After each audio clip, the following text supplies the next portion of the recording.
Greetings, everyone. Director Arctur here, this time with Omegon, who's been kind enough to join me for the next hour.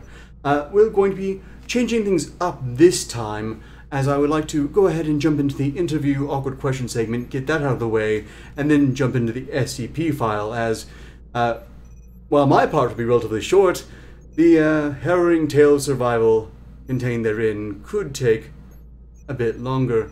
First off, greetings, everyone. Let's just progress in a dignified manner in the general vicinity of the topic at hand.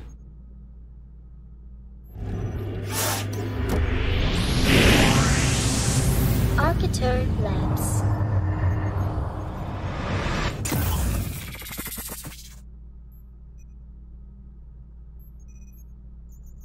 Well, Megan, it's a pleasure to meet you. It's a sort of a informal gathering, a sort of crude interview.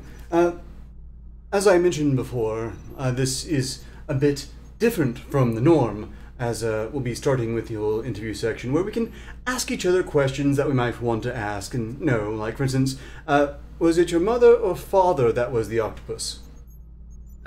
Cthulhu. Oh, And that's father. right. Ichabod was informing me that you're basically the caretaker of Cthulhu. Long ago, a man called Sandre, he started referencing me as the bastard child of Cthulhu, and it stuck. I see. Better that than a bastard child of an octopus. Well, yes. No one really fears the octopus. No one rational anyway. They do not. Can you give me the link to this for YouTube so I can share it? Absolutely. For some reason I put your channel name into YouTube and it comes up with 0 results. I could be spelling What? it wrong. Absolutely. I could be spelling it I'm wrong. Oh, I am spelling it getting wrong. paranoid. No, I was Perhaps, spelling it wrong. perhaps I've managed to finally piss off someone and get reduced coverage. You are. Is it on the live channel or? It's on the live channel, and I really need a better link for two. Got it. I've got the link now, so it's quite alright. Right. And, I just finished getting it. In your Discord, if you happen to need to go to it for some reason. Anyhow, let's see, where were we? Bastard child of Cthulhu, overseeing his nap time, as I understand it. Is that correct? 2020, we're going to take over the world with Magog. It's going to be spectacular. The what? Well, provided Trump doesn't destroy the world in 2020, Magog and I are going to link up and have a little presidential campaign. I see. The slogan, No Lives Matter. No point lying to the audience here. Well, as long as you're running, what now? Sorry? Oh, technical difficulties again. Apparently, things are very experimental here. Oh, right. Yes, and Ichabod's quite right. Tremble before him. Yes. Bringing of ink-based justice. Thank you. What makes you think Trump will destroy the world by chance? Well, isn't that what he was meant to do, if we are to believe all those that voted Hillary? That is correct. That I was under the impression that if he did win the election, the it'll- U.S. at least would spontaneously explode. They didn't quite pan out in practice, but There was obviously the threats of nuclear war with North Korea as well, which, let's face it, was nothing more than a glorified dick-waggling contest, which I can't wait to see in person. I can't wait to see them actually meet. Be quite interesting. and I think once again, OBS is just mocking at this point. Yeah, probably is. I think it'd be great to see Trump and if they can get Kim Jong-un to go to America, because then the North Koreans can have some food without him stealing it all. Yes, that's a nice start. Maybe he can lure Kim Jong Un to a nice one of his Trump hotels, casinos. In Gitmo, yes. Yes, well, that would be a start. I have to say, I was really quite surprised to hear that Kim Jong Un was inclined to hop in to negotiations. I guess that's a case in favor of his negotiating tactics. But But some more questions about you, Omegon. We're going to pretend for a moment that majority of my fans aren't here just to see you. If you can tell me more about you, like for instance, how many people have you killed to date thus far? Oh, are we including rabbits and deers? No. We'll be starting with the traditional human lives, and we'll move on to animal, then microbes, until you can't keep track anymore. I thought it wise not to kill humanity until they voted for me first. I see.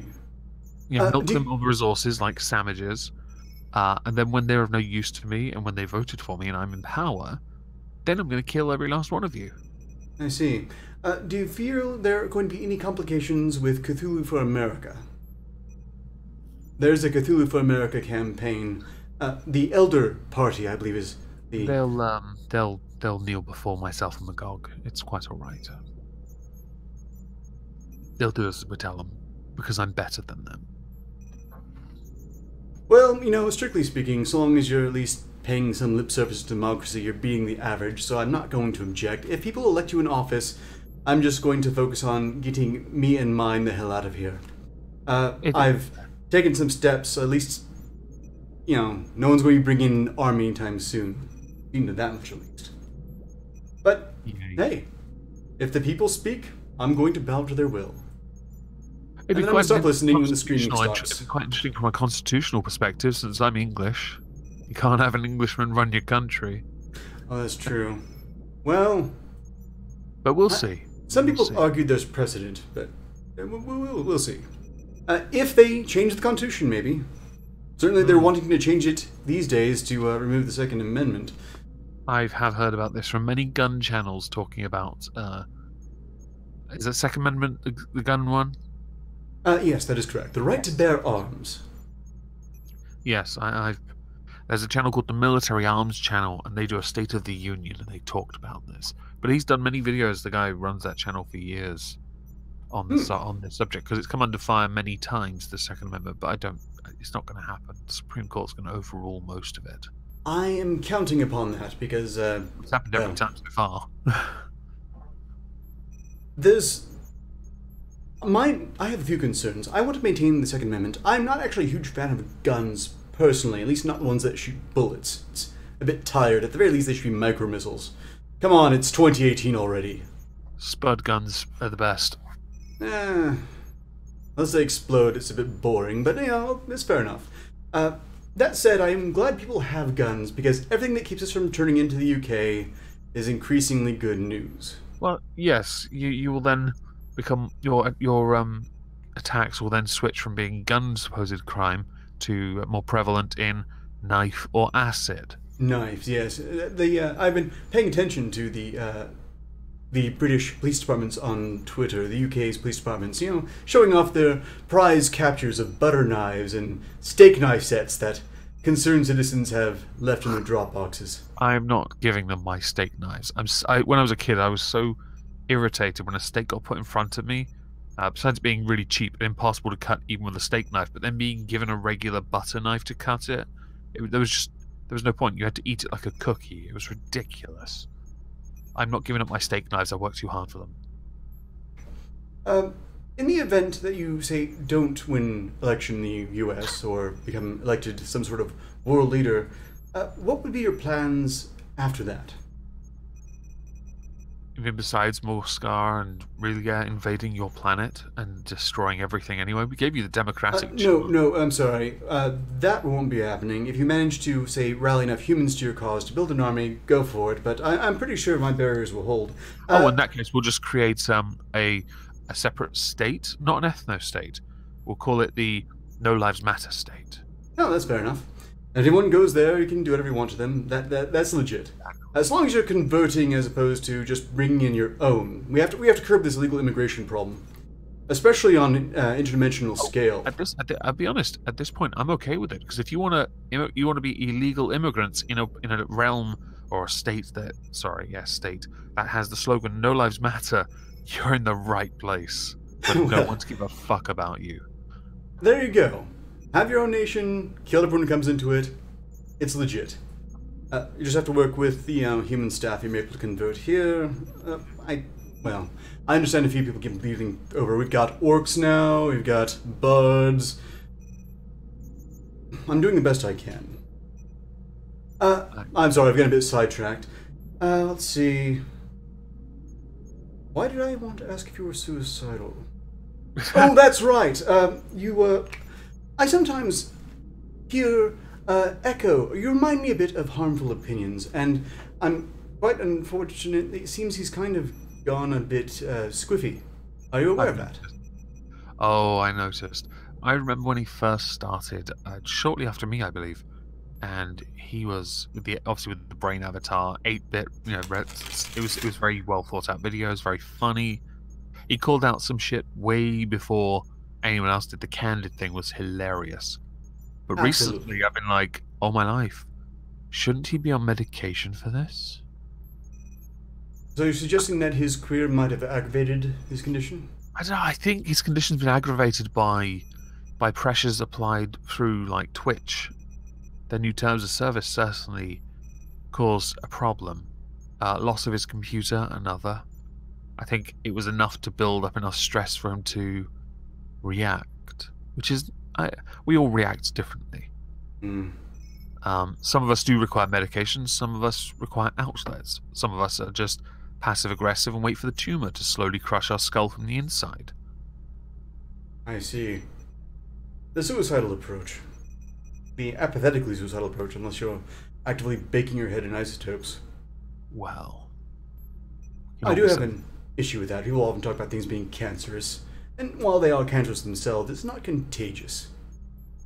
Thankfully. Although I haven't really tested it out thoroughly. I was meaning to make something to that end. Cancerometer, but I don't believe it holds water. Imagine if cancer could be transmitted like an STD, and you really hated someone, so you actually gave them ass cancer. That would be funny, but also really sad. True. There is a transmissible cancer found among Tasmanian devils, surprisingly enough. It tends to attach to the nose, I'm guessing. Was that why their species is dying out? Because of the decay problems around the respiratory issues? That probably is connected to it. Although I couldn't confirm that. I do vaguely remember hearing about this on one of those. It might have been when Steve Irwin was still alive during that, all those documentaries he used to do before he got skewered like a pig. Eek. Yes. Well, that's unfortunate. Tragic tale, but certainly he lived a hell of a life. Yes, he did.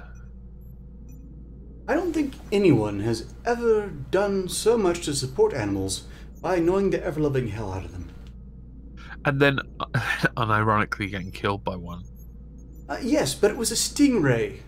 Who had odds on that one? I'll be honest, I had odds on it being a croc. I had odds on... when he did, I think it was Dr. Dolittle 2, he did a little scene in that, and the croc says, "I'm going to tear his fucking arm off," and the croc does. Crikey, it's got my arm! See, and I always had my money on being one of the many exotic poisonous snakes he was always dangling a backpack in front of. Honestly, I kind of got the impression with the shorts he wore, I was expecting him to teabag the snake. That would have been a feat for the ages. I think it would have been like a legendary thing. Steve Irwin, Australian teabagger. He's teabagged a croc, he has. Well, maybe his son will pick up the torch. I think it's his... He does have a son, but I know his daughter, she was on one of those dancing shows, I think. That'll never do. She can't possibly teabag the croc. Don't assume her gender. Fair enough. Perhaps there's more we don't know. I'm not sure how trendy they were. Perhaps there was some reassignment at youth, or the doctors just, called it wrong. Quite possibly. I'm skeptical, though. Let's see. We are still well ahead of schedule. Some other questions. I know. Did you have any questions you would like to ask me? I know we've just met, so you probably don't have enough time to really ask me what the hell's my problem, but if anything has Well- popped in your head, you might want to cover Yeah, that. I'm curious about this angle you use with the camera. It's quite different. Why'd you go with it? Well, for the reasons stated. For an interview segment, or rather just a conversation, I thought it might bring the audience in with a good old over-the-camera shoulder view at whoever I'm looking at here. And, if ever I have a guest that really starts to, make me a bit cross, I've got options. Right. I'll be honest, that's the only question I had. Because Oh, I'm fair not the most interesting person for conversation. Nah, seem to be doing pretty well. Let's see. I had other questions, but I failed to write them down, and this is what I get for that. How long have you been at this whole YouTube celebrity leading towards American or global presidency pre-apocalypse business of yours? Almost 3 years. Almost 3 years. So you've got about 2 years on me. Impressive. You've certainly been climbing the ranks rapidly, I have noticed. Honestly, I never noticed myself. I've always just carried on. I originally joined a Skype group called the B List, and it had a load of YouTubers on it. I say YouTubers, content creators that were like I had like 50 subs, 34 subs, sorry, when I joined. Undoomed was in it. He only had about 30,000 at the time. I say only. Fucking. Yeah. Bane666, he's an Australian MRA, very well known. Quite a lot of smaller channels. I think a lot of them faded out because they just, I don't know, I think they wanted to grow quicker or they just moved on. But the whole purpose of it was to bring lots of creators together, and it worked because I made so many friends through it. Networking is the key. We had a question from the audience. One, Saki the Real, was wanting to know if you could tell us more about your love-hate relationship with Diane Abbott. There is no love in any relationship that involves that feckless, innumerate baboon. And that's not racist. She looks like one. I see. Okay. The hue of her epidermis just happens to be a coincidence. Okay, I have to admit at this point, probably because I basically live in a hole, that I'm actually not entirely clear who Diane Abbott is. Perhaps would you mind telling me a bit more about who is Diane Abbott and what is the reason d'etre? I don't know what position she holds in the Shadow Cabinet, but she is a member of the Shadow Cabinet, so the opposition to the current government. She is quite well known on television, quite outspoken. She's also a homewrecker, the leader of the opposition. In fact, she fucked and broke their marriage up in. That was nice. She wants to do a rally against Brexit in one of the towns that is a part of the constituency that I'm a part of. So she was in Dover. I don't live in Dover. She was in Dover. There were protests, and she was basically talking absolute shit. And Ichabod, yes, Ichabod was in the B list as well. He is in the B list. Sorry, he knows all about it. He also made me a sandwich called the Apocalypse. But Diane Abbott, she was in my constituency. So do you know what constituency is? Yes, I believe I do. Right, good. This constituency voted Brexit. It was very anti-EU from the offset. So to come here and tell people that they should vote Remain, and then drag lots of supporters from London to tell people they should vote Remain, even though you're in one of the poorest areas of the country, is probably the stupidest thing you could do. But this is the same person who thought you needed, I think it was 10 million people to hire 10 million pounds to hire 100 police officers. She's innumerate. It's ridiculous. Or was it, I think it was 100 million for 1,000 police officers. Are you out of your mind? I have noticed, by the way, that even the opposition parties in Britain seem to have a, uniform message. But this current opposition can't beat the current government, and the current government is weak. The current government could be beaten by a bedroom feminist. Okay, it could be beaten. I could beat the current government on my own because it's so embarrassing what they stand for. I watch all the committee crap they do, it's so simple, but they refuse to push on actual issues where the Conservatives are weak, and instead focus on the identitarian nonsense, which holds the party in its current form back. Identitarian nonsense. They refuse to focus on the issues that they refuse to focus on issues that actually matter for the wider public, and instead focus on almost the trivial, which I do cover on weekly streams. Yes, the in-depth coverage of the trivial does seem to be a bit of a trend, not just in the UK, although it seems like they've got a lot more to distract from these days. The unfortunate affair of Count Dankula, of course, is one of the things that really pops into mind. Yeah. But that is amazing. I do hope, by the way, the UK does manage to follow through on the whole Brexit thing, because the worst thing now, after starting to break free, is to stop short, because there are some contingencies which results in the UK being basically a slave state. Quite unacceptable. So there is something of interest recently. Jeremy, it was on my. I get this news update, and I've still got the update here. Jeremy Corbyn sacks Shadow Northern Ireland Secretary Owen Smith after he called for a second Brexit vote. He basically wanted a second. This is basically a way, even though Jeremy Corbyn, leader of the opposition, he has been inconsistent on his stance on Brexit.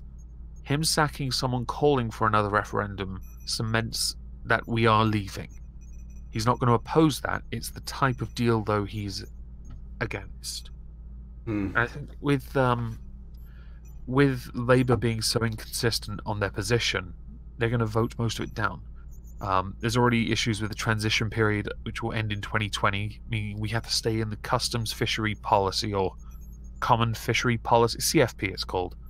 It basically means that our waters, our fishing waters, are the EU's property. We can only fish so much of it when it's ours, but anyone else can come fish here as well, to a certain amount. And it's quite annoying. But we will leave, like, the customs union, the single market, boring politics. I can see that you. What? Fuck. No, I don't know what you're talking about. I'm watching the stream, you shit. Moving on. Are you familiar with the tentacles? The shoggoth on the roof. Oh dear, oh dear. It is boring, actually, I have to agree. No, I do sympathise. Sorry, that really wasn't. I love it. But there's no evidence, and if it's your word against mine now. Well, when I next stream on Thursday and do a PMQ response, I'm gonna use that right at the beginning. Just the clip of you writing boring politics. Avoid. No, to be fair, I do sympathise acutely. I am prone to similar rambling if I let myself go on American politics, especially the death of journalism, the whole transformation of the Fourth Estate from the watchdogs on power to lapdogs of power is something that depresses me almost as much as straight-faced idiots arguing for the abandonment of meritocracy.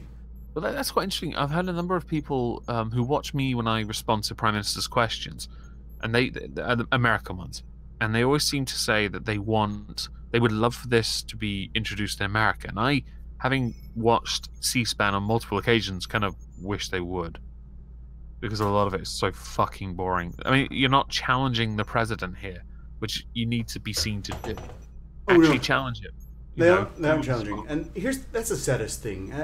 Theoretically, it shouldn't be possible for the President of the United States to so casually own the journalist establishment in CNN. All he has to do is say one thing, even ever so slightly offensive, and they will rage piss all over themselves. Oh, don't. I saw on the multiple news apps on my phone. Every single one of them runs articles every freaking day about a tweet Donald Trump sends. It's quite embarrassing. And that's also just more distraction from issues that matter more. But to move on to a happier topic before we start trying to, get into the SCP file, I was wondering, are you familiar with the works of the H.P. Lovecraft Society? Not the Society, no. No. Have you ever heard Tentacles? We played that to try to cheer myself a bit after a straight-faced rambling from idiot who was calling for the death of meritocracy, and it seems to me like something you might really rather enjoy. Oh? Perhaps I should play it again. If the audience has no objections, we can revisit it here quick. Okay. I might not hear it. Oh dear. Well, if you're... But let's have a look. Can I go to the YouTube? I have to put some earphones in. Where are my earphones? Oh, they're under a sleeping cat. Fuck it. Sorry, not happening. I wake that cat up. All you're going to hear for the next 20 minutes is meow. Ah, well, sympathies. Well, are you able to hear it? No. I can put the YouTube. Oh! Right, okay, so I just heard it, yes. I used YouTube and just turned it on for a second. Right, okay, so I just heard it, yes. See, I can get myself back now.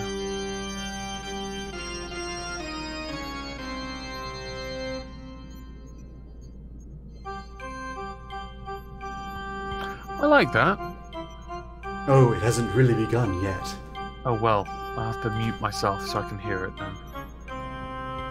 A Shoggoth on the roof. Sounds crazy. No, certifiably insane. But here in our little village of Arkham, Massachusetts, you might say every one of us has a Shoggoth on the roof. And I'm not speaking metaphorically. It's not easy having a malevolent, shapeless monster like that hanging over your head. But there it is. Arkham is the home of many strange things. A big monster like that on such a pointed roof, you may ask, how does it stay up there if it's so difficult? That I can tell you in one word. Tentacles! Tentacles! Tentacles! Tentacles! Tentacles! Tentacles! Here in Arkham, tentacles get into everything eventually.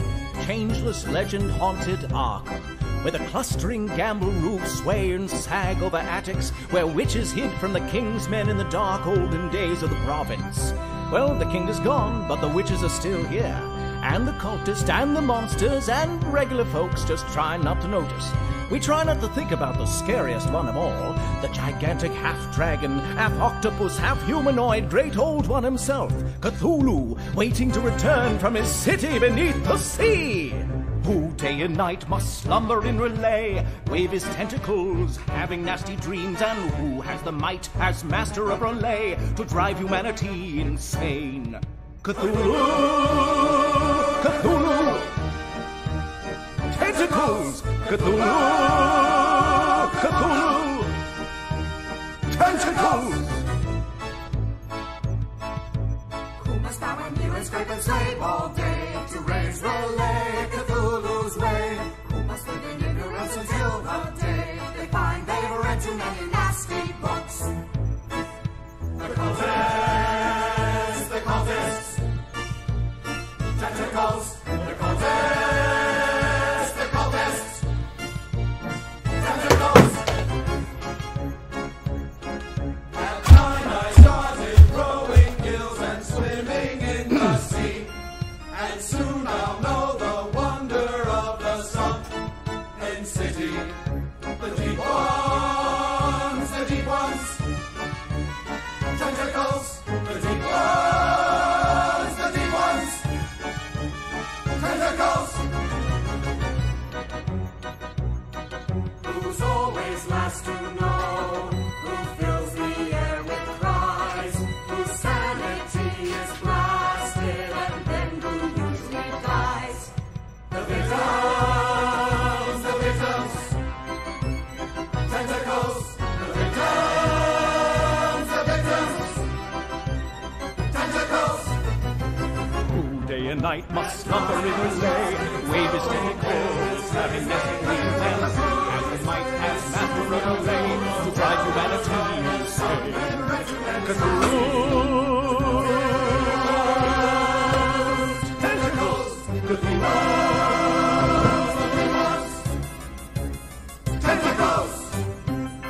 We have the shoe factory and the brickworks and a wonderful insane asylum we're all mighty proud of, but the heart of the town is its Miskatonic University.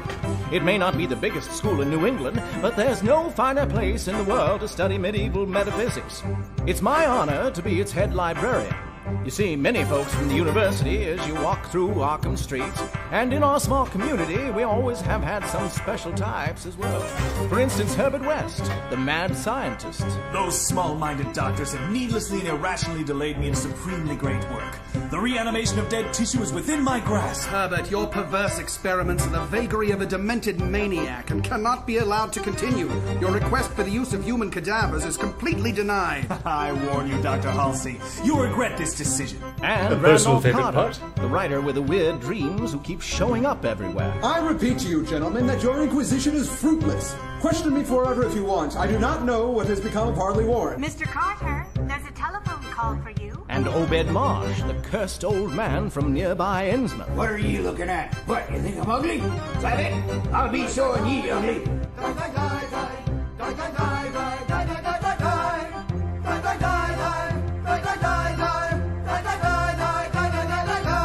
Then there are others in Arkham. Some live here, some just visit.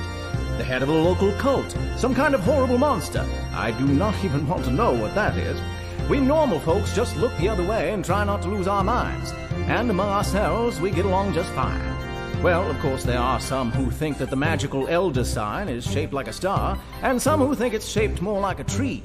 But that is all settled now. Now we just try to... It's shaped like a star with a little flame inside it. No, it's like a tree. It's got branches coming off it. I'm telling you, it's a star. Use the star one and you'll be fighting off the old ones with your bare hands. It's a tree. I'm on Team Star, by the way.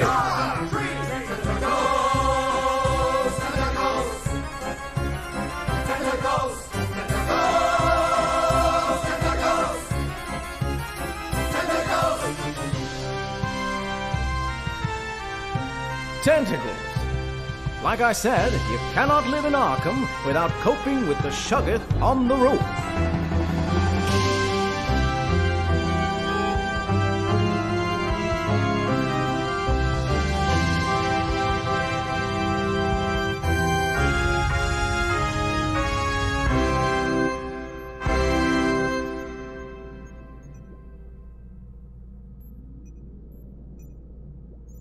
Yep. Technical difficulties again, pardon. Glorious. I have to say, I'm really quite surprised that you haven't been introduced that before. Someone has really let you down, I fear. You know what people introduce me to more often than not? Porn. All the tentacle porn. I get that. Yeah, I All think the that- same three memes. One of a turkey being, tentacles being stuffed in a turkey. I get that one a lot. And there are a couple others, I just can't remember them. I get those mostly, I don't get this. Or any reference to Pikmin's model. Well, I'm glad to have addressed this this failure of your fandom. I'll have to punish them later. Misty, you're first. Indeed. Miss Steam especially. I'm surprised she didn't pass that along already, but I understand she's preoccupied with the tentacles themselves. By the way, are you planning on siring any sort of half-human monstrosity spawn with Miss Steam? It's not something I generally plan. I see. So just going to go with the flow and see what happens naturally. Yeah, pretty much. Oh, fair enough then. I would highly recommend, in fact, all the works of the H.P. Lovecraft Society. I've gotten in trouble before for playing their works over the intercom, especially around Christmas. They have some absolutely wonderful Christmas carols that don't really have a place in most I wish I'd known about Christmas that. parties. I would have played them in the background of all my Christmas videos. I would have done that if I'd known. My Christmas video of this last year was, in fact, me singing two of my favorites. Oh, really? Yes, you might look it up. It has this horrible VHS Star Wars Christmas vibe to it, but the audio turned out relatively well. That's good then. I think I've made a bit of progress in this whole interview thing. How about we move on to the SCP article? Does that meet with your approval? Of course. Okay.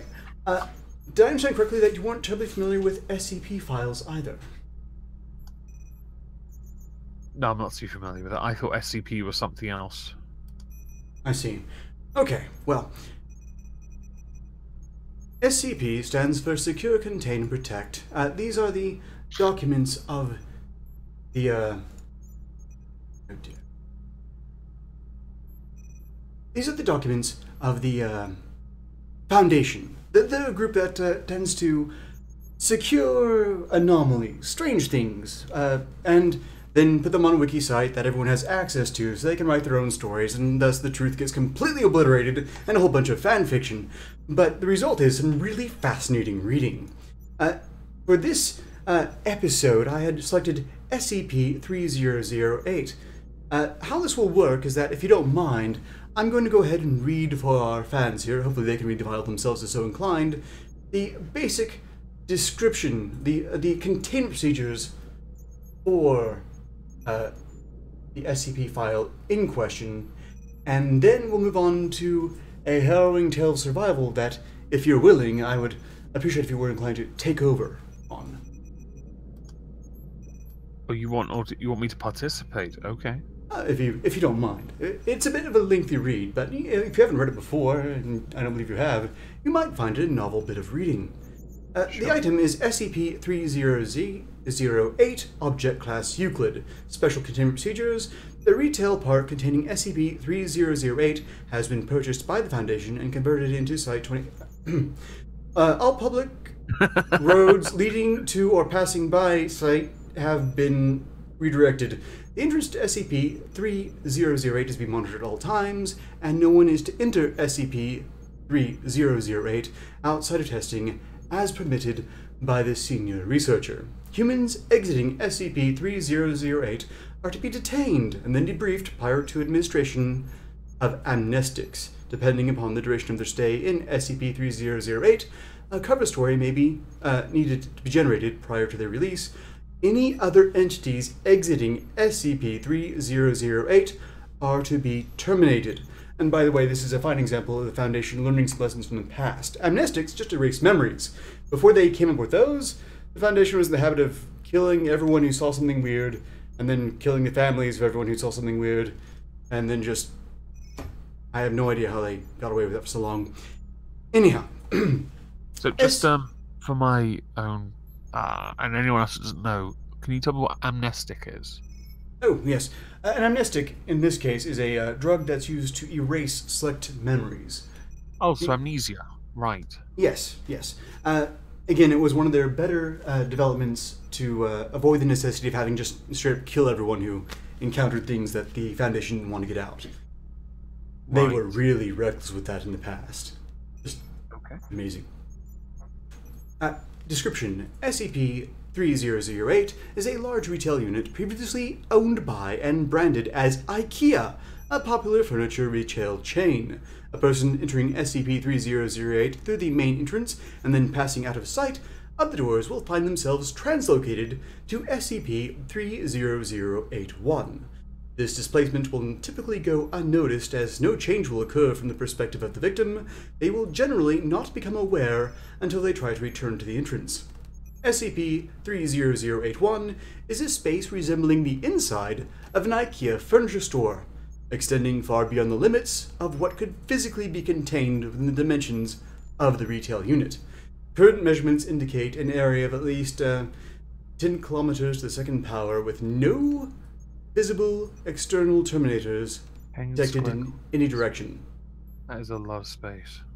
Inconclusive results from the use of the laser rangefinders has led to the speculation that the space may be infinite. SCP-30081 is inhabited by an unknown number of civilians trapped within prior to containment. Gathered data suggests they have formed a rudimentary civilization within SCP-3008-1, including construction of settlements and fortifications for the purpose of defending against SCP-30082. SCP-30082 are humanoid entities that exist within SCP-30081. While superficially resembling humans, they possess exaggerated and inconsistent bodily proportions, often described as being too short or too tall. They possess no facial features, and in all observed cases wear a yellow shirt and blue trousers consistent with the IKEA employee uniform. SCP-30081 has a rudimentary day-night cycle determined by the overhead lighting within the space, activating and deactivating at times consistent with the opening and closing times of the original retail store. During the night instances of SCP-30082 will become violent towards all other life forms within SCP-30081. During these bouts of violence, they have been heard to vocalize phrases in English that are typically variations of, "The store is now closed, please exit the building." Once day begins, SCP-30082 instances immediately become passive and begin moving throughout SCP-30081 seemingly at random. They are unresponsive to questioning or other verbal cues in this state, though will react violently if attacked. SCP-30081 is known to have one or more exits located within, though these exits do not appear to have a fixed position, making it difficult to leave SCP-30081 once inside. Using any other door besides the main entrance to enter the structure, or breaking through the walls of the retail unit, leads into the non-anomalous interior of the original structure. Since containment began, 14 individuals have managed to exit SCP-3008. Following extensive debriefing, all individuals have been administered amnestics and released. Incident 3008-1. At 0037 on 2000 sometime, a human exited SCP-3008, followed by 10 seconds later by an instance of SCP-30082.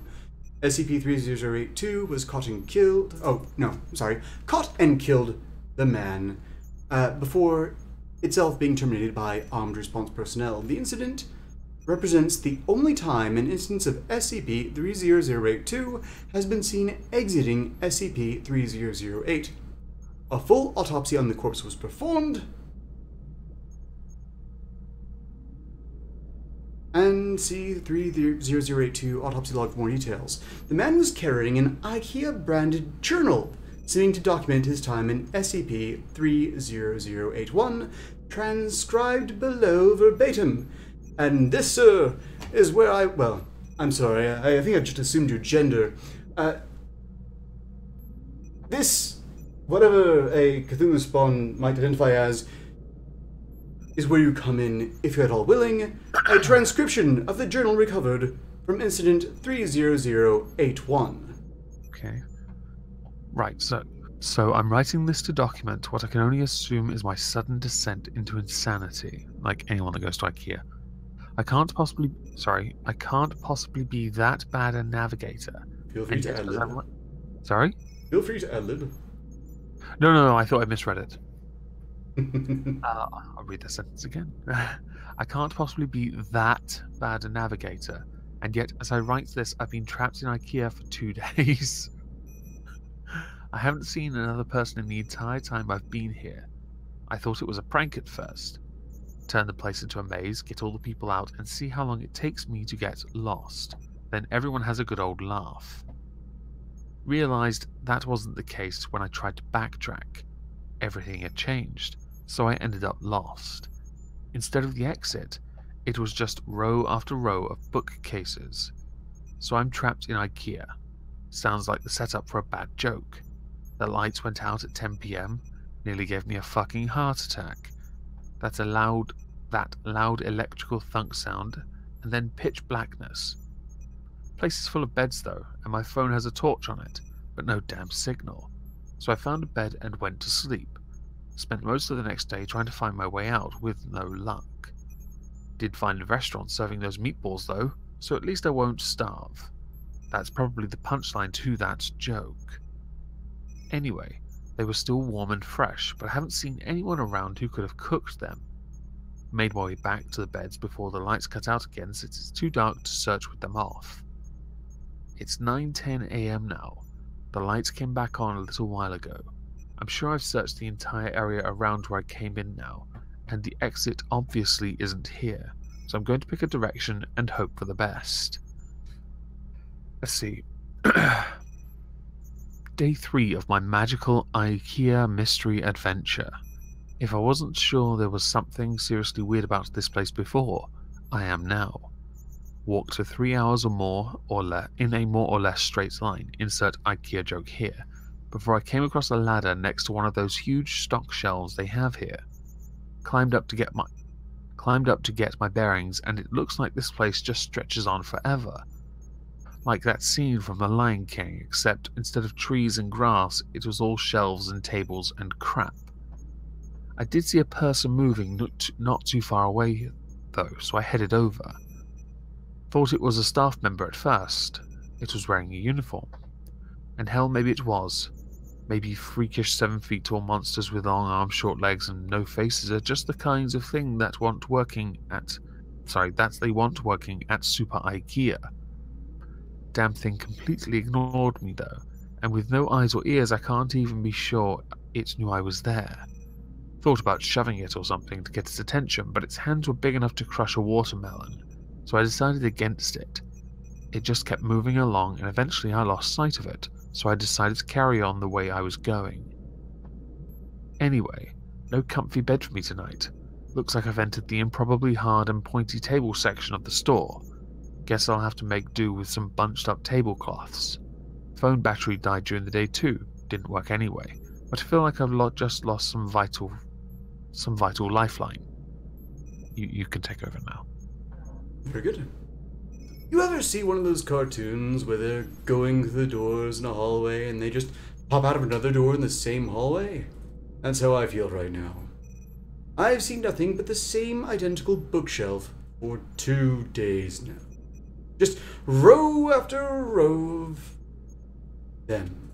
I mean, come on. I love books as much as the next guy, but this is excessive. I'm obviously still moving forwards, though. I can see signs hanging overhead passing by. Too bad none of them say exit. Not sure who I was addressing that question to. Let's just say it was practice for the autobiography I'm going to write when I get out of here. I'll call it My Perfectly Normal Trip to a Regular Old IKEA, if I ever get out of... Finally found some other people. Yeah, turns out I'm not the only poor bastard trapped in here. Lucky for me, I guess. My sixth night here, 2 of those staff things came at me in the dark. Different from the first one I saw, but still messed up. I heard them coming. They were saying the store was closed and I had to leave the building, all nice and polite-like. I'm not sure which part of that was weirder, that they don't have mouths, or that they were apparently trying to kill me while they were saying it. Came at me like rabid dogs, so I legged it. Sprinting to the IKEA. Sprinting to the IKEA in the dark like a fucking madman. I saw it when I cleared another stand of those giant stock shelves, all lit up with torches and floodlights. They built a whole town in here! Got a massive wall built out of shelves and beds and tables and whatever else. I swear to God it was the most beautiful thing I've ever seen. Anyway, I guess they saw me coming, or maybe heard my girlish, manly bellows of fear. Because they had the gate open, and 2 people were there waving me in. Heard the staff things slam into the gate behind me after it closed, still politely informing us all that the store was now closed. They wandered off eventually, though. They call the town Exchange, because that's the sign hanging from the ceiling directly above it. Exchange and Returns, all lit up against the night using lights they've found and plugged into power lines. And there are beds and food and people, over 50 wonderful people, all with regular-sized limbs and a full set of facial features. It's now my 7th night here, and the first one not spent in darkness. A full week living in IKEA. There's probably a TV show in that somewhere. Now that I'm around other people, I'm starting to feel more normal. Maybe normal isn't the word, but after a week with only the sound of my own footsteps for company, I was becoming increasingly sure that I'd just gone nuts. That I was tied up in some padded room somewhere, banging my head against the wall. But no, I feel quite sane now, thank you very much. Apparently there are other towns out there. Some with more people, some with less. I found that fairly mind-boggling. How can that many people go missing with no one noticing? Surely someone would have noticed that everyone who goes into IKEA seems to fucking vanish. Or maybe it's not everyone. Maybe we're just the lucky ones. The people here call those staff monster things the staff. Apparently they are fine during the day, minding their own business and walking the aisles. As soon as those lights go out, though, they go fucking bonkers. So during the day, people go out to find food, water, and whatever else they need. Apparently there are restaurants and shops around that randomly get restocked. No one knows how. Maybe the staff do it. Apparently they aren't very good at their jobs, though, because the restocking sometimes takes a while, which means the food needs to be rationed. Maybe if they weren't so busy chasing people around in the dark, they'd get more done. Anyway, when the night comes, the staff go nuts and everyone holes up inside the walls. Apparently it's the same everywhere in this place, wherever this place is, the IKEA, from whence all other IKEAs spring. Or maybe we're all just still the same regular IKEA, and this is all some fever dream brought on by mind-numbing boredom. Who knows? Would you like to take back over? Yes, sure. Been here for 10 days now. Most of the people I asked said they stopped keeping track a long time ago, and one guy, Chris, said he'd been in here for years. Years. Apparently there are rumors of people who do manage to get out, and of people who see the exit, only to have it vanish before their very eyes. I get the feeling not everyone believes that, but I do. It explains how we got stuck in here in the first place, sort of. And I mean, come on, staff monsters, row after endless row of high-quality Swedish furniture. I don't know why they would find a disappearing door so hard to believe in. Anyway, I went out scavenging for food at a nearby shop with Sandra and Jerry today. Once you learn the landmarks of this place, it's not so hard to navigate. The overhead signs the overhead signs help a lot, but there are others, not too far in the distance. A huge section of those giant stock shelves is collapsed against each other, and way off in the east. Well, we all assume it's east anyway. Apparently IKEA doesn't sell compasses. It's some kind of tower that looks like it's made of wood, reaching all the way to the ceiling. Maybe they were trying to break out through the roof. Lights up at nights, there must be people up there. But it's apparently a few days' walk, which means it must be miles away, so no one really knows for sure. Apparently, I got incredibly lucky sleeping out in the open for a week without getting ripped to bits by the staff. That's me. Lucky, lucky, lucky. We found some food in the shop. Guess the staff restocked it during the night, which was nice of them. There was a telephone on the wall, so I figured I'd try it out. There was a voice on the other end, but they were just talking nonsense. Random words strung together with no real meaning. You ever see a video of someone with aphasia? Kind of sounded like that.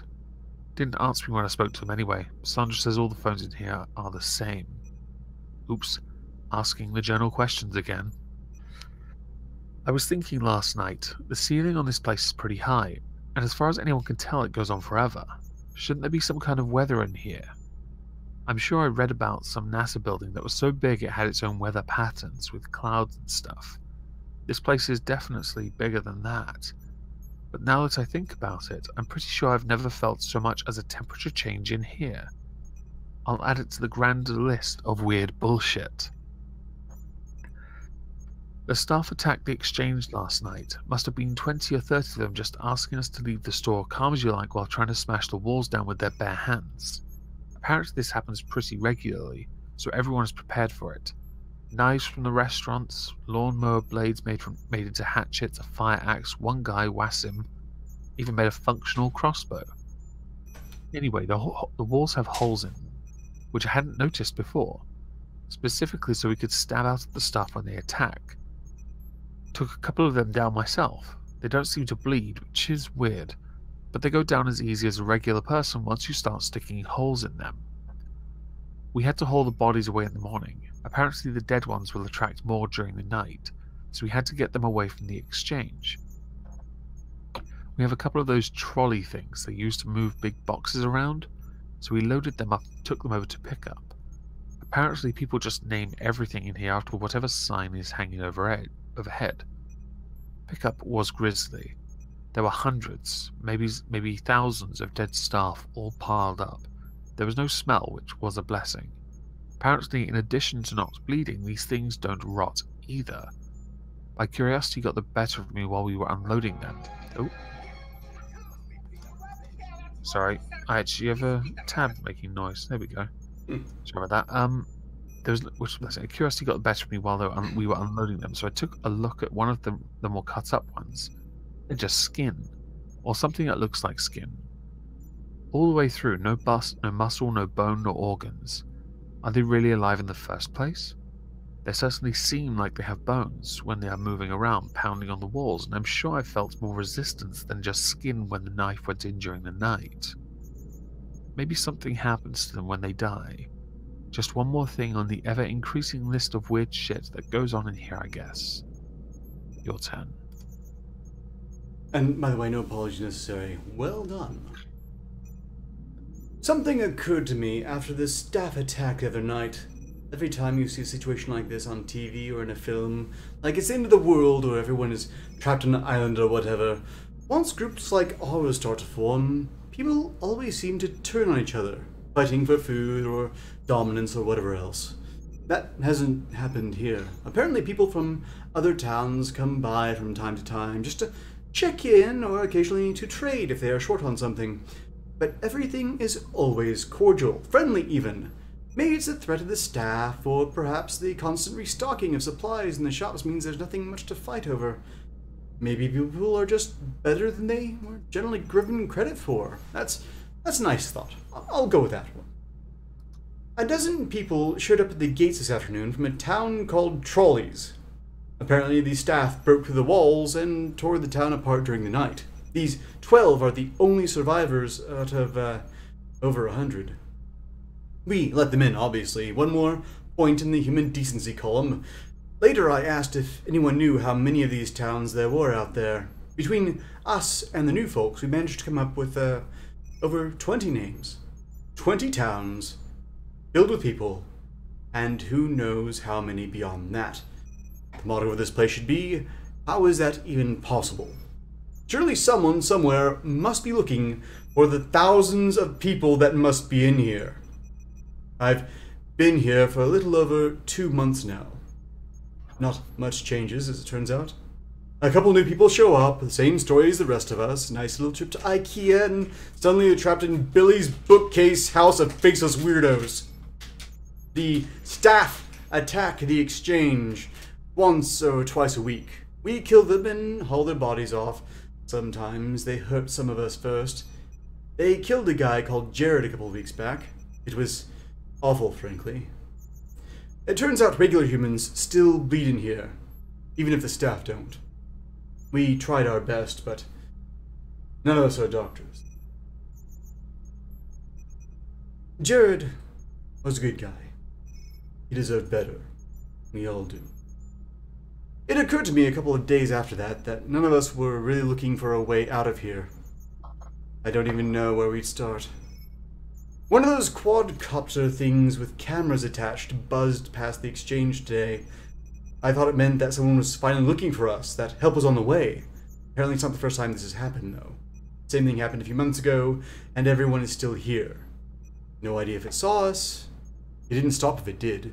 Just kept on flying until we could no longer see it.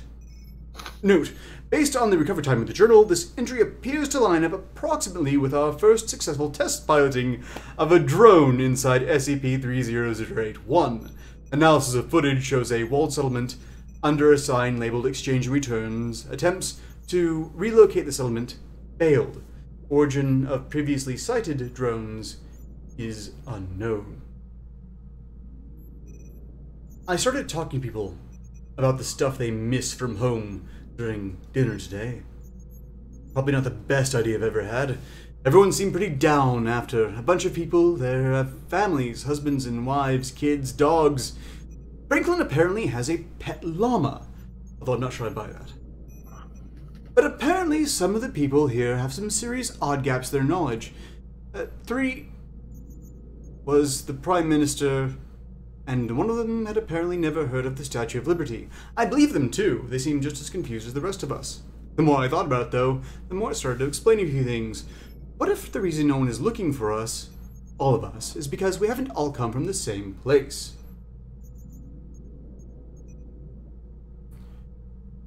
This is going to sound weird. Maybe that should be the moral of this place. But what if all the people here have come from different dimensions, realities, whatever you call it? I've seen enough TV shows to know the drill. Sarah comes from a place where there's no Statue of Liberty, they didn't launch a space station where Wazim is from. If everyone here came from different places, even from ones that seem identical, there'd be no huge missing persons panic, no mass search. We'd just be a blip, a single missing person in a world of non-stop news. Well, that was a fun train of thought. Would you like to take back over? Yeah, sure. Just realised that yesterday was the 6th-month anniversary of my arrival here. I wonder if IKEA sells party hats. They don't. The routine around here has remained more or less the same. More new folk show up, one every couple of weeks or so. Food supplies go up and down, but we've never actually had a major shortage. Occasionally we get a visitor from one of the nearby towns, usually checkouts or aisle 630. We check in with each other from time to time, occasionally trade supplies if someone gets particularly low on something. It's comforting in a way. A reminder that we aren't alone in here, some small glimmer of civilization. Sometimes they bring medical supplies. Apparently there's a pharmacy a few towns down from checkouts that gets restocked every now and then, so they share out what they can. I've never heard of an IKEA with a pharmacy before, but at this point I wouldn't be surprised if someone stumbled on an IKEA organ harvesting lab. Would certainly explain the staff. Speaking of our faceless jailers, their attacks have been getting worse lately, 3 or 4 times a week now, with twice as many staff as there used to be. No idea where they all come from or why the attacks have increased. We tried following one of them during a day a few weeks ago, me and Sarah. Wanted to see if they lead back to a staff room or something. Didn't seem to go anywhere though, just randomly walked through the aisles. We had to turn back before we found anything. We've been reinforcing the walls, trying to arm ourselves better. Certainly no lack of materials to use. Wasim had been making more crossbows, but he's pretty slow going. Too bad IKEA doesn't sell guns. Guns are bad, okay? Note, no new personnel have entered SCP-3008 at site redacted in the time span indicated in this entry. The attacks are getting bad now, almost every night, and with so many staff that the bodies almost pile up high enough for others to climb the walls, I think we're in trouble here. I think exchange is done. We got hit pretty bad last night. Not many casualties, but the wall is wrecked. We finally figured out why the attack's been escalating too. A box of supplies had a chunk of one of the staff in there. No idea how it happened, but apparently a piece of one will draw them as well as a full body. Too late now in any case. There's too many bodies for us to haul away and still have time to fix the wall before night. Candace has called a meeting. I suspect there will be talk of abandoning exchange. Maybe trying to get shelter at checkouts or something. It's already getting late though. I don't think we'll have time to make it. Maybe some of us will. I was fine for that first week out in the dark after all. But then, how often can I keep getting lucky? I'm only writing this for a sense of closure, I guess. For me, or one of many who finds this, if this is the final entry here, I hope whoever is reading this is doing so from outside of this place. My biggest fear? If I do die tonight, I'll just wake up here again in the morning. Note, this is the last entry. It is assumed that while attempting to reach checkout settlement, he was separated from the rest of his group by pursuing SCP-3008-2 instance and happened upon the exit. And they live happily ever after. Well, one hopes the one's still stuck in there. But mentioning that you've been to IKEA a few times and you've noticed a trend for couples to be fighting. Oh yeah. In fact, that's a favourite pastime. You go to the restaurant, you get a meatball sub, and you just sit down. You just sit down when you've got a good eye on the any of the aisles, really. And you just wait. It will happen, and it is glorious. I'm Better much than surprised to see if there's a connection here. Well, maybe. And by the way, so I was recommending the apology performance, and I agree. That was well done. Very well read. And thank you for humoring me in reading these articles. I do like sharing them around. Even though I know it annoys some people. There is a certain level of insanity to it, I have to admit. It's quite amusing. Oh, and this is hardly the bottom of the barrel. Oh, But, so it's the tip of the iceberg, is it? Pretty much. There's better and there's worse. But generally, there's a lot that's really worth reading on the Foundation Wiki. Saki the Real had a question about your gaming hobbies. I noticed. I play a lot of games, to be fair. I know that I stream a lot of 7 Days to Die, but I play that a lot with patrons. But I play a lot of different games. It depends on my mood. Which is fairly neutral at the best of times. Would you recommend 7 Days to Die at this point? I've considered playing it before, but when it first came out, it looked a bit Minecrafty. I've played, yeah, it is a bit. I've got 606 hours on it. So, possibly, but... So you either like the game, or you hate yourself.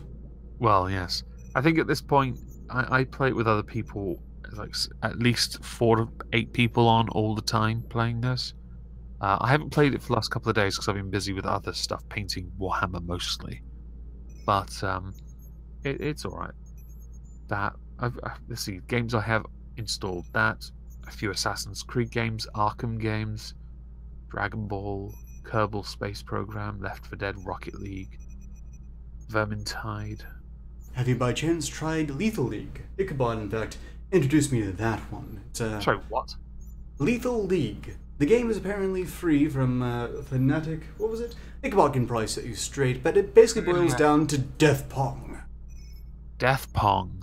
Death Pong. I did win a game from him actually during a Bela stream. He had some game codes. I think it's called Skullgirls. Yeah, I know. I've installed it, but I haven't got around to playing it. Basically, I think it's called with an insult or something, and at some kind of term, and I just insulted Taco Salad, who's was a creator. And Ichabod has sent me a link. I just saw it on my phone. Thank you, Ichabod. He's incredibly helpful. And yes, if I'm not mistaken... I play all the Warhammer games. Every single one that's ever been released, I've played it and completed it. The next major point of issue is that Steam managed to frame me for being as a Klansman, no less. She did mention earlier on something about being a white supremacist. There's photo evidence. Oh yes, that photo. I've heard about this. Yes. I'm going to pull that up for you so you can see what she's done. But also, I'm going to show my take on it. I bet everyone underneath those hoods is black. No, they definitely won't. As funny as that would have been. And hipsters. They're wearing it ironically. That would be funny. No, see, here's the situation. We've had a bit of a rivalry, Miss Steam and I. She wants to take over the world. I'm not going to stand for it. It's kind of... Everyone wants to rule the world. That's why I'm not in the market. There's a huge glut in the world domination market. I'm having nothing to do with it. What I really like about that picture, it's not the KKK or you, it's the time machine. I fucking love that time machine. I have to note that the photo itself was absolutely fantastic. But this is part of a larger scrapbook, and Miss Steam burned the rest of them. What they didn't show in this photo is that afterwards was when the bomb went off, releasing the gas that compelled them all to restructure their organization in the style of a D&D monster manual. And I don't think anyone, well, no one can appreciate it now, but that hastened the fall of their organization from respectability by a good decade. Right. And Miss Steam just takes this one photo to try to black paint me. What a bitch. Indeed. But we'll sort that out. Meanwhile, I believe we've gone 2 minutes over schedule. But, that's fine. Architect I didn't mind in the slightest. Pardon me. I think I need... Oh, that's what I could do to fix that. It's always something. Always something. Anyhow, it's getting that time to wrap it up. Omegon, thank you for joining me on this very special live stream. And if you haven't noticed the time is up, then that at least implies I haven't bored you terribly. No, I hadn't noticed the time at all, actually. But thank you very much for inviting me and being able to reschedule to suit my time, anyway. Yes, I'm going to come clean on that now. It turns out that your request to reschedule actually set it for the time that I always stream anyway, so it was incredibly convenient. Lol. Though I would have rescheduled up to 2 hours in any given direction. Right. I was, because I did check it, and I was. You said 4. Was it 4 p.m. CST? Yeah. So when I thought that's like 5 hours, is that 5 hour difference between us, or is it normally 5 hours, isn't it? But the fact we haven't had daylight saving made it 6, I believe, or 4. This is why I do a lot of math from DM messages that dictate when the time it came in at this point. Yeah, that's a lot easier. Yeah. I just say, I'll start in a few hours from now on this day, and then they can work it out for themselves. Yeah, and then I obviously had to mention it was 4, because obviously our time, yeah. But that'll be obviously normal in the future. I don't know why ours is later than yours, or why yours is earlier than ours. I have no idea. I used to think, in my naive youth, that daylight savings time made sense. And of course, then it was explained to me something along the lines of saving candles. I don't know. And to address Saki in the chat, you two and Steam you two and Steam would be best stream ever. I think we have streamed together before. I think. Didn't we? Or were we in a hangout? You and Steam, or did you refer to me? We've been offline in a hangout before. That much I'm sure. That's it. Yeah, that's right. I thought that was a stream. I wasn't paying much attention. Okay. But again, it has been an absolute blast, and I appreciate you taking the time for me and my weird experiments. Anytime. And with that, we'll start saying goodbye to the audience. If I've missed your messages, and I've tried to catch anyone that's tagged towards me, as well as Steam's, I think I got most everyone. If I missed you, sorry about that, try again. Thank you for tuning in, and hopefully I will see you in a live stream at some point in the future. You might consider subscribing, liking, what have you. And if this is by some fluke chance the first time you've seen Omegon, the link to his channel is in the description. Please do check him out, like, subscribe, turn on notifications, write a letter to your family, I don't know. Until next time, ostensibly, progress continues.